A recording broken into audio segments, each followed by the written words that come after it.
Picture two people in your mind. The first person is running on a treadmill. Every single morning, he climbs onto the belt, cranks up the speed, and runs as hard as he physically can for 8, maybe 10 hours. At the end of the day, the treadmill spits out a little bit of money. He grabs it, spends almost all of it, and the next morning, he climbs back on and runs again. Over time, he gets a better job, which just means a faster treadmill. He is running harder, sweating more, but he never actually gets anywhere. Now picture the second person. She isn't running at all. Instead, she built a little machine. It sits quietly in the corner of the room and makes money on its own. It makes money while she sleeps, while she's on holiday, while she does absolutely nothing. She's not working harder than him, she just owns a machine, and he doesn't. That right there is how the rich actually build wealth, and it is almost nothing like what you've been told. I started my wealth building journey at 43 years old, so I'm saying this from hard-earned experience. Getting wealthy is not about a massive salary, it is not about luck, and it is definitely not about a rich uncle leaving you an inheritance. A major 2025 study just confirmed this again. It found that 79% of millionaires are entirely self-made. But here is the real kicker, the stat that completely changed how I view money. A full third of those millionaires never earned 6 figures in a single year of their entire life. They didn't out-earn everyone else in the room. Today, I'm going to show you exactly what that machine is, why a bigger paycheck almost never makes you rich, and how you can start building your own machine today, even if you feel like you're starting late with almost nothing. Let me guess how your money actually works right now, because I lived this exact cycle for 2 decades. The pay lands in your account. For about 24 hours, you feel okay. Then the draining begins. The rent or the mortgage goes out, then the car payment, the grocery bill, the kids' expenses, and that random utility bill you completely forgot was due. By the end of the month, the account is basically empty, no matter how much you make. So you tell yourself the exact same lie I told myself for 20 years. Once I earn a bit more, once I get that promotion, I'll finally get ahead.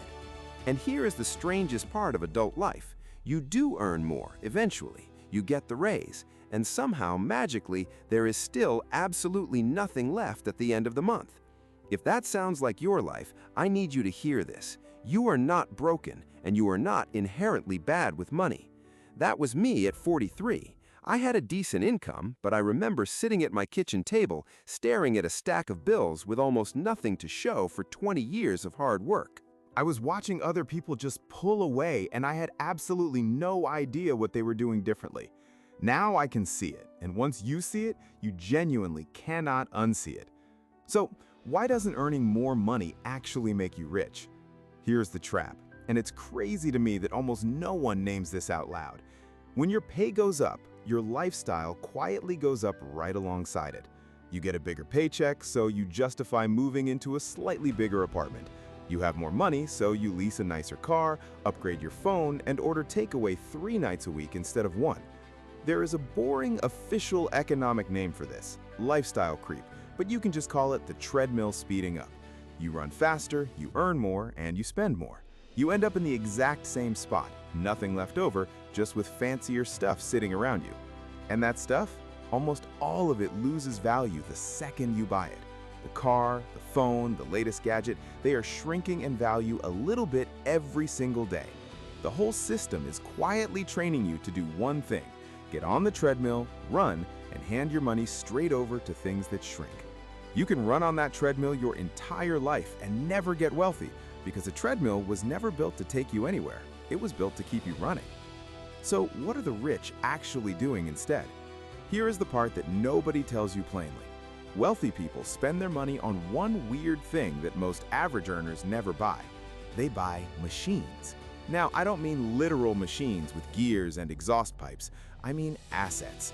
An asset is just anything you own that puts money back into your pocket instead of taking it out. Think of it like this. Most people, when they get money, buy stuff. They buy things that eat money and shrink. Rich people take a chunk of their money and buy machines, things that make money and grow. It is the exact same paycheck, but a completely different question. The broke question is, what can I buy? The wealthy question is, What can I own that will pay me? So what actually counts as a machine? A few things. It could be a tiny slice of thousands of real, profitable companies. So every time they sell a coffee, a phone, or a car anywhere in the world, you earn a sliver. It could be property that someone pays you rent to live in. It could be a small business that runs without you. They look different, but they all do the same magic trick. They make money whether you show up or not. That is the whole difference between being rich and being broke. It is not the size of the paycheck, it is the size of the machine. Remember that 2025 study I mentioned? A third of millionaires never earned six figures. They quietly, boringly kept buying little pieces of a machine year after year and let it run.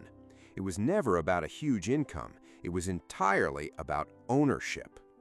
Okay, I can hear some of you saying, that's lovely for rich people, Jake, but I'm 48 years old, I have a mountain of groceries to buy, and I have almost nothing saved. Perfect. That is exactly who this is for. Here is how you build your first machine, starting small right now. It takes 3 moves.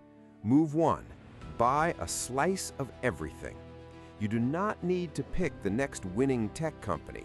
The Wall Street professionals can't even do that reliably, so you shouldn't try.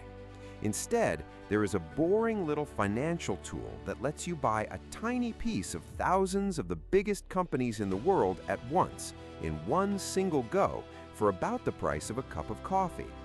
Wherever you live, there is a cheap version. In the US and Australia, they're usually called index funds. It's the same idea in the UK and Canada. One cheap basket that owns a little of everything.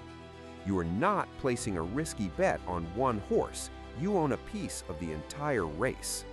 Move 2, feed the machine automatically. This is the step that actually separates the people who succeed from the people who fail. You have to set it up so that the very day you get paid, a small amount of money moves directly into your machine before you can even see it, let alone spend it. Pay the machine first, before the rent, before the bills, before the fun. I started with a small amount I could genuinely spare each month. The point was never the size of it. It was that it happened every single payday without me deciding. Automatic beats heroic every single time. If you rely on willpower, you will lose.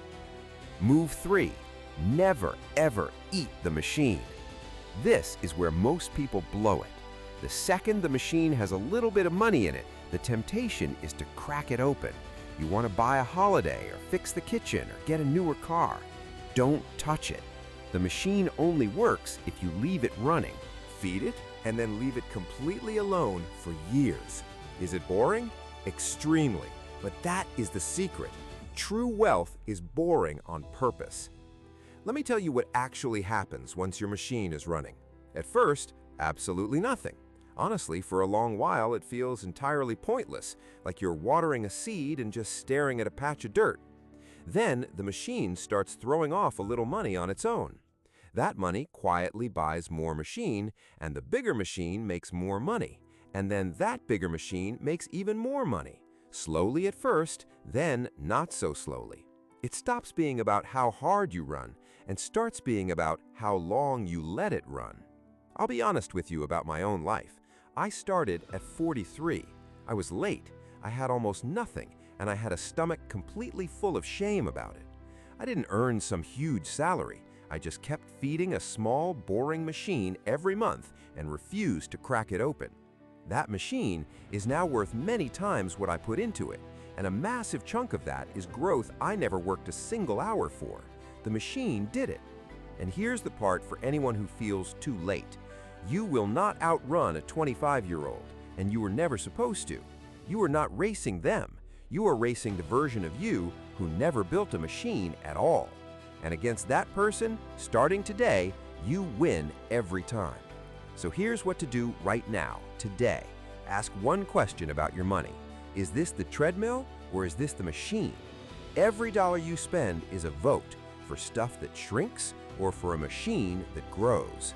You don't need a big salary. You don't need luck. You need to own one small thing that pays you, feed it, and leave it alone. Quick honest note, I'm not a financial advisor, and this isn't financial advice. It is just the idea, the way I dug myself out. So take it to your own situation and do your own research. But it is not too late. Let's go.